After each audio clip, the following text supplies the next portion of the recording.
Okay, returning the car at Milan Central Station.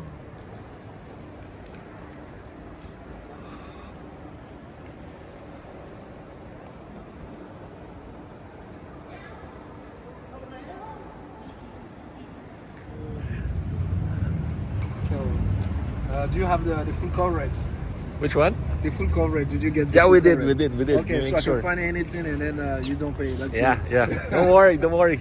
Yeah, so... It flew just a couple of feet. Yeah. Okay, perfect. Nice to meet you.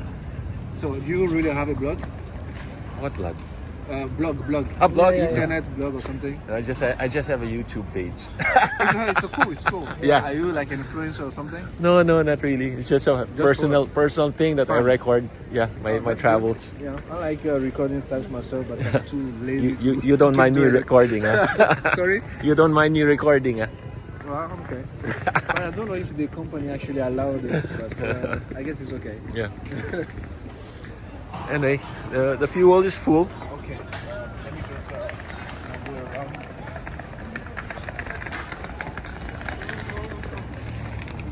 Just if you know anything. Yeah. Okay, we just returned yung car rental. We went to Sierra Valley outlet, konting shopping, and nag-rent kami ng car. Some tips, okay? Number 1, pag nag-rent ka ng car sa Italy, make sure meron kang international driver's license. Okay? All the while, okay na yung Philippine license, di ba?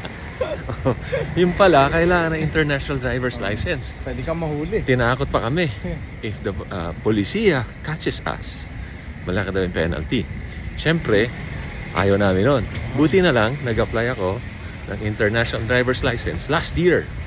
Kasi kala ko, hindi, yung nag-drive tayo sa Madrid, di ba? O, yun. Okay.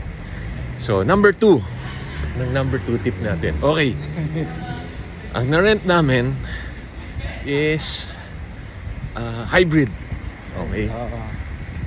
So, nung unang gamit ko, pag start ko, umandar yung makina. Di ba? Okay. Tapos, nagpagas kami. Nung sinastart ko, ayaw mag-start. Screen lang. So, pinatay ko. Start ako ulit. Ayaw pa din. Patay. Start ulit. Ayaw pa din. Ayun pala. Hybrid nga, di ba?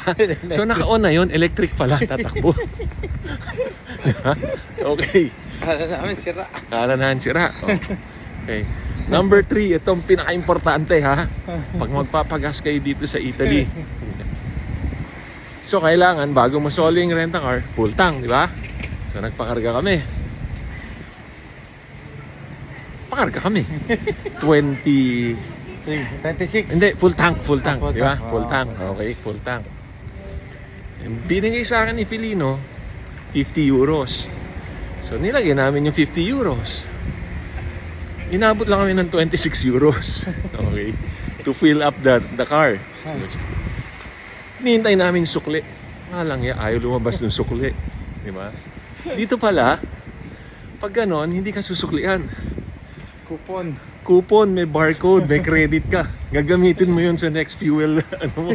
Uwi na kami tomorrow eh. Di ba?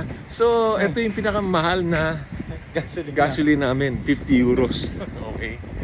Hindi naman pwedeng si Felino lang ang kakarga nun. Hahatian ko, di ba? Best friend kami, di ba? Anyway, so yun, importante yun. Huwag niyong kalimutan yan. Okay. Ano mga tip na? May number 4 pa ba tayo? Dito sa Italy. Yun, okay, anyway, yung hybrid, enjoy yung hybrid. Mabilis, Opel. Nahabol yung Ferrari. Diba? Opel yung hybrid namin. Hinahabol namin yung Ferrari, kayang-kaya. Okay?